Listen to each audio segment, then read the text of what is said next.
On va accueillir notre invité, Christian, qui est là, un habitué des antennes d'Azur TV qu'on est ravi d'accueillir à nouveau. Comment ça va, Christian? Très bien, et effectivement, je suis ravi d'être là aussi et de vous retrouver. Parce que quand on parle Christian, on parle forcément carnaval, on parle de dessin, on parle de passion. Un mot sur ce carnaval, déjà, édition 2020. Un grand succès. C'est vraiment surprenant. Moi, je pensais que, avec l'absence forcée des Chinois, il y aurait quelques trous dans les tribunes. C'est incroyable. Ouais. Chaque corso est comble. Il n'y a pas de place, c'est vraiment impressionnant. Un succès au niveau des chars, un succès au niveau du public, de l'ambiance et du beau temps. Et Christian sait de quoi il parle, parce que des chars, il en a dessiné, il en a vu passer aussi. C'est quoi, une cinquantaine de chars? C'est ça, ça me paraît incroyable. Mais oui, effectivement, j'ai commencé en 2001 et depuis, j'ai créé, du moins j'ai imaginé et dessiné plus de 50 chars pour le carnaval. Alors on va parler d'une expo actuellement du côté de Nice Étoile. On voit quelques photos aussi. Comment on travaille, comment on fait évoluer son travail quand on est dessinateur de chars? On a l'impression que finalement, voilà, on a dessiné un char, on pourrait presque en dessiner 2, 4, 10, 20. Comment ça se passe concrètement? Alors en fait, j'essaie, comme je suis dessinateur de presse, pour moi c'est un petit peu le même boulot. J'essaie de traiter ça comme un dessin de presse, sauf que j'ai pris l'habitude, je sais les contraintes techniques auxquelles sont soumises les carnavaliers, et j'essaie de faire en sorte évidemment que ça soit transcriptible en mécanique, en sculpture. Mais quant à l'approche de mes sujets, c'est comme pour mes dessins de presse. Je prends un peu plus de temps. Un dessin de presse, c'est vraiment quelque chose de réflexe. Je mets 1 heure à peu près pour faire un dessin, tandis que là, pour un char de carnaval, il y a une journée à peu près de travail. En sachant qu'il y a le thème qui tombe un an avant, puisque c'est dès la fin du carnaval qu'on connaît le thème. Absolument. Le maire, le 29 au soir, lorsque va se terminer le carnaval, il va nous annoncer, je ne le connais pas encore, même si je le connaissais, je ne le dirai pas. Il va nous annoncer le thème du carnaval 2021 et nous, imagiers, puisque nous sommes bien sûr plusieurs artistes à faire ce job, nous commençons déjà, ça commence à trotter dans nos têtes. Ensuite, nous sommes contactés officiellement par la direction du carnaval autour du mois de mai. Et avril plutôt, et nous rendons nos projets fin mai. Ce comité se réunit encore pour sélectionner les dessins qui sont retenus. Et j'ai la chance, je suis le seul, mais j'ai cette chance à être retenu chaque année depuis 20 ans. Et ça se passe plutôt bien. Vous connaissiez Christian? Alors, quand on s'intéresse un peu au carnaval depuis quelques années, forcément, on a entendu parler de Christian. S'il vous plaît. Oui. Je connais Christian Morin. Oh, les références, hein. Non, mais Baptisé en 1948. C'est Christian Morin? Pourquoi baptisé en 1940? Je sais pas. Ah oui, il est sympa. Il est cool, hein. Avant que chaque invité arrive, il va consulter les registres paroissiaux. Non, mais c'est ça. Ouais. Voilà, la Ouais, il a circoncision, une c'était en entrée quelle année la privilégiée. Oui, c'est ça.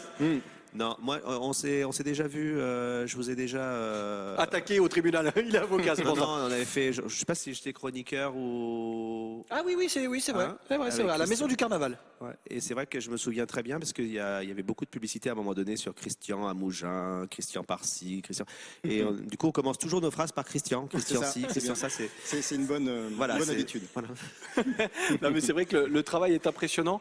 Et là, en ce moment, il y a quand même quelque chose d'assez exceptionnel pour vous. Une expo du côté de Nice. Comment ça s'est mis en place? Parce que, vous l'avez dit, des imagiers, il y en a. Vous êtes un petit peu l'historique de ce carnaval de Nice, avec tout le respect que je vous dois. À ce que vous allez dire. Je parle d'historique dans l'expérience, forcément. Comment c'est né cette histoire d'exposition? Comment on est venu vous chercher? Qui a fait quoi? C'est un véritable cadeau, effectivement, on est venu me chercher. C'était pendant la conférence de presse avec Christian Estrosi de présentation de ce carnaval. Et il y avait là la direction de Nice Étoile. Et ils sont venus me voir et ils m'ont dit, ça vous dirait pas qu'on monte une expo sur votre travail, sur ces 20 ans de carnaval? J'ai bien sûr tout de suite accepté. Et ils se sont occupés de tout. Et voilà, donc voilà comment c'est né, comment ça s'est fait. Et l'expo est en place depuis le 20. Le 22, j'y ai fait une signature, rencontre avec le public qui s'est très bien passé. C'était génial, c'était très chouette, très sympa. Et j'aime bien, alors j'ai la chance d'avoir certains de mes dessins dans des musées, de faire des expos des fois dans des musées.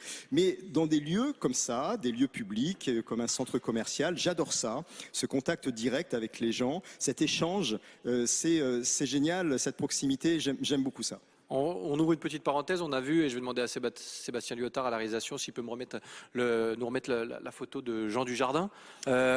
Là aussi, le clin d'œil est sympa parce que le char de Brice de Nice et voir Jean Dujardin, le comédien, venir poser à la Maison du Carnaval avec ce char, qu'est-ce qu'on se dit? On se dit, bah là, pour le coup, on est sûr que le travail va être jugé directement. On a un peu la pression. Qu'est-ce que ça fait Ah, finalement? c'était très chouette. C'était très chouette. Et bien sûr, évidemment, lorsque je suis parti sur cette idée l'an dernier, c'était pour le carnaval roi du cinéma, pour les 100 ans de la Victorine. Ouais. Et donc, évidemment, il me paraissait impossible qu'il n'y ait pas un char sur Brice de Nice. Et j'ai fait cette proposition en me disant les autres vont y penser aussi, quoi. Puis finalement, c'est la mienne qui est passée. Et lorsque Jean, alors malheureusement à ce moment-là, moi j'avais une conférence à Paris, j'ai pas pu être présent, j'ai pas pu le rencontrer, mais lui était très content. Il m'a envoyé un message, il était très content que ce char soit fait, et il est venu donc voir le char de près. Et il s'est prêté au jeu et a fait quelques photos. Ça fait partie des belles histoires aussi de ce carnaval et de votre travail autour du carnaval. Absolument. On revient sur l'expo. Qu'est-ce qu'on peut y retrouver dans cette expo? Parce qu'il a fallu faire le tri, j'imagine, avec toutes ces années de carnaval derrière Oui, vous. il n'y a pas tous les chars. Alors, il y en a. On a fait un choix. On a fait un choix de quelques dessins, aussi des photos, pour que les gens voient la traduction du dessin en char. Il y a aussi un morceau d'un de mes chars, un petit bout d'un de mes chars qui est là. C'était la lune de mon char sur Leica, la première première être vivant envoyé dans l'espace. Oui, cette sélection, elle a été faite un peu au pif. Enfin, c'est les chars que j'ai préférés en fait.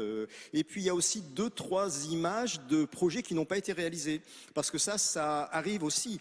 Moi, chaque année, je vais soumettre à peu près 5 ou 6 projets, et de 1 à le plus que j'ai eu, c'est 5. Mais de 1 à 5 en général, j'ai 2 chars, 3 chars sont retenus. Et voilà, donc j'ai exposé quelques projets qui n'ont pas été réalisés pour des raisons surtout techniques. Alors quand on parle pas carnaval, elle ressemble à quoi la vie de Christian tous les jours?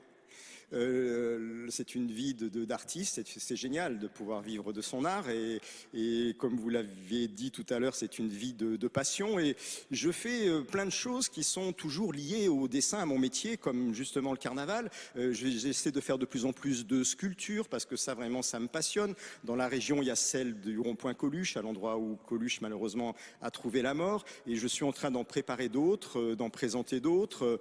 Je voyage pas mal, j'étais l'an dernier en Chine, je devais y retourner pour les raisons qu'on sait, là je vais peut-être attendre un petit peu. En Chine, j'ai quelques projets également de sculpture.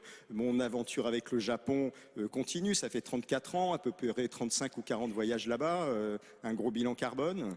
Et voilà, et puis le continuer pour la presse, Nice Matin, continuer ce métier par toutes les voies que je peux emprunter.